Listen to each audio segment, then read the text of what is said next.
I remember the 1980s. I'm a child of the 80s. I have fond memories. Memories of going into Radio Shack, looking at the Tandy computers.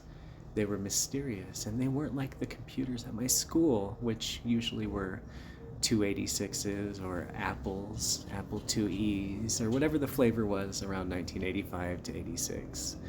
Yeah, those were the days. Big floppies, no internet. Well, internet we couldn't use, but yeah. So, pre connected society. We were still connected. We had BBS systems, we had stuff like that, but the World Wide Web just wasn't accessible to the average consumer back then. And I have fond memories of rivalries from companies back then who had to use marketing genius to peddle their products. The video game ecosystem was one of my favorites, and you'll see like some of these commercials, and I'll give you a narration a little bit on each one on what I like, what I dislike, and just pertinent facts. So strap in, buckle up, grab some Pizza Hut buffet and the red glass, the red cup. You remember that? They still do that. In Mexico, they have the buffet at some Pizza Huts, and I've seen the red cup. It exists. But these commercials still exist, thankfully, to digital storage. And while the quality isn't always the best, please uh, just enjoy these commercials and enjoy looking at how the video game systems were marketed back in the day. Feast your eyes on the 1985 United States launch commercial for the Nintendo Entertainment System featuring the robotic operating buddy Rob, which was really just a Trojan horse marketed, designed to sell the console as an intelligent toy versus a traditional video game console. The market was still a little bit teeter-tottery from the crash, and this ad showcased ROB with the deluxe NES set, including the zapper and that dog that liked to laugh at you and Duck Hunt. You know what I'm talking about. Nintendo newsletter? While Legend of Zelda wasn't available for the Nintendo Entertainment System in America when it came out in 1985, Legend of Zelda came out in 1987 later on because of the Famicom Disk System in Japan. Instead of bringing that to America, they opted to include a memory chip on the cartridge to save games, and we got the game 2 years later than our Japanese counterparts. We had to wait. Frowny face. Metroid wasn't a top tier hit right away, the way Super Mario Bros. Was. It did become a top tier hit over time through word of mouth, speedrunning, and sequels that came later on. But at first, it actually got a mixed to positive reaction in Japan, even. It was praised for exploration, but it had a cryptic structure, no in game map, and a higher difficulty curve than most players expected. I loved it though when it came out in North America, and Rad Racer. Rad Racer was amazing! The Sega Master System launched in 1986 in North America, but most people missed that Nintendo already had retailers locked in after the video game crash of 1983. By the time it arrived, the NES was already dominating store shelves, leaving Sega little room to break in. But oh, did they? They had some very creative commercials, especially in the 1990s. I'm sure you guys remember those.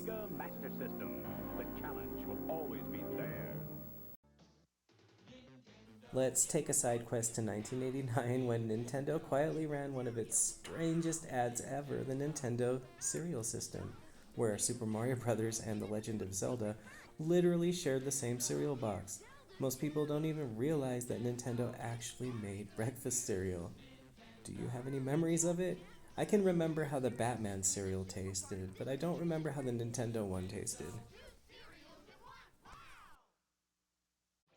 The SG-1000, Sega's first home system in 1983, which launched on the same day as the video game crash of 1983.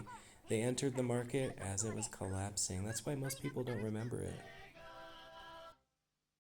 In 1983, the Nintendo Family Computer, the Famicom, launched in Japan and quietly outperformed expectations, turning into a runaway hit that helped redefine the gaming industry as a whole and recovering from instability, while providing Japanese consumers a great way to take their mind off things.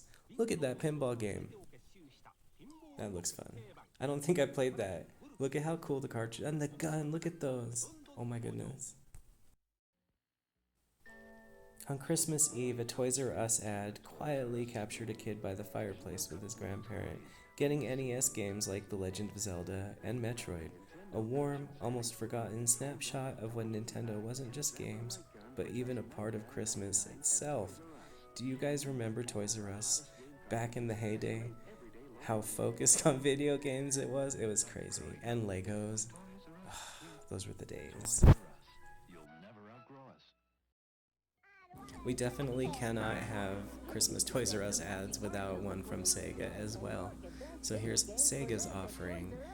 I don't remember who came out first with their commercial with Toys R Us, either Nintendo or Sega, but they were both beautiful commercials and fun. I vividly remember seeing these and wishing I had one, and then eventually getting the Nintendo. I never had a Sega back in the day until the Genesis came out. I wish I did.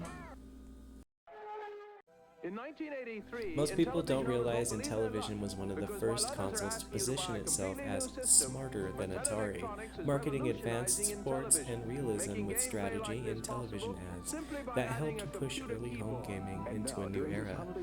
Intellivision oftentimes gets overlooked and forgotten, but Mattel, thanks for the Intellivision. Mattel Electronics will send you a $50 rebate. Happy holidays with a $50 rebate from the makers of Intellivision. A rare ColecoVision commercial for Sega's Turbo shows teens locked into a steering wheel setup, turning a living room into a full-on arcade race when home gaming first started feeling physically real. Look at those graphics. And you go down underneath tunnels and stuff, in tunnels. Race Turbo on your ColecoVision, Atari VCS, or Intellivision game systems. My favorite game, Castlevania II, Simon's Quest, stood out in the 1980s because it didn't sell action as much as it sold mystery, darkness, and discovery, hinting that games were starting to feel like stories, and you had to figure them out yourself. This was such a good game, very underappreciated in the Castlevania world, and one of the best, I think, my favorite. Yeah, thanks, Konami. Thanks for the support. I hope you liked my video. Nostalgia is one of my favorite subjects. I love to live in the past. Sometimes I'll lay in bed and just reminisce about CompUSA or something like that. Or my old BBS system that I ran in the 90s. Or video game commercials like I just showed you. Sometimes I'll be laying there and the Captain Power or Captain N, Nintendo cereal. Something will pop in my head. Thundercats, Heathcliff, I don't know. And I'll be like... And then I'll remember stuff and it'll just make me depressed. And then I'll go play video games. So, peace out, guys. Hit the like and subscribe button. And please check out my other videos. Thanks for watching.